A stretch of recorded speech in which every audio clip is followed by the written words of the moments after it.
Hey, Lylanthia here, and today we're going to be reading another lore book from the Elder Scrolls Morrowind.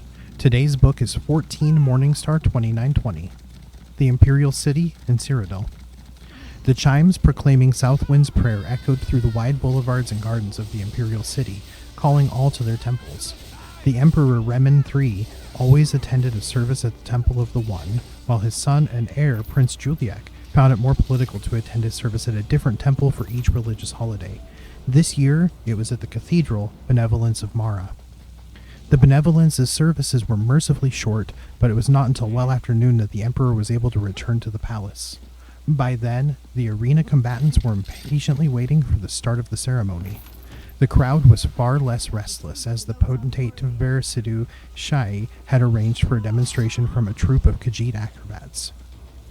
"Your religion is so much more convenient than mine," said the Emperor to his potentate by way of an apology. "What is the first game?"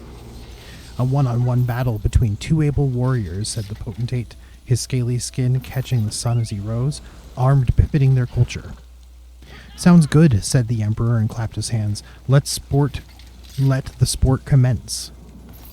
As soon as he saw the two warriors enter the arena to the roar of the crowd, Emperor Remen III remembered that he had agreed to this several months before and forgotten about it. One combatant was the potentate's son, Savarian Chorak, a glistening ivory-yellow eel gripping his katana and wakizashi with his thin, deceptively weak-looking arms. The other was the Emperor's son, Prince Juliak, in ebony armor, with a savage orcish helm, shield, and longsword at his side. "This will be fascinating to watch," hissed the potentate, a wide grin across his narrow face. "I don't know if I've ever seen a Cyrodiil fight an Avakavir like this. Usually it's an army against army. At least we can settle which philosophy is better, to create armor to combat swords as your people do, or to create swords to combat armor as mine do." No one in the crowd, aside from a few scattered Akaviri counselors and the potentate himself, wanted Savarian Chorak to win, but there was a collective intake of breath at the sight of his graceful movements. His swords seemed to be a part of him, a tail coming from his arms to match the one behind him. It was a trick of counterbalance, allowing the young serpent man to roll up into a circle and spin into the center of the ring in an offensive position. The prince had to plod forward, the less impressive traditional way. As they sprang at each other, the crowd bellowed with delight. The Akaviri was like a moon in orbit around the prince, effortlessly springing over his shoulder to attempt a blow from behind, but the prince whirled around quickly to block with his shield. His counterstrike met only air as his foe fell flat to the ground and slithered between his legs, tripping him. The prince fell to the ground with a resounding crash. Metal and air melted together as Savarian Chorak rained strike after strike upon the prince, who blocked everyone with his shield. "We don't have shields in our culture," murmured Verisud Shai to the Emperor. "It seems strange to my boy, I imagine. In our country, if you don't want to get hit, you move out of the way." When Savarian Chorak was rearing back to begin another series of blinding attacks, the prince kicked at his tail, sending him falling back momentarily.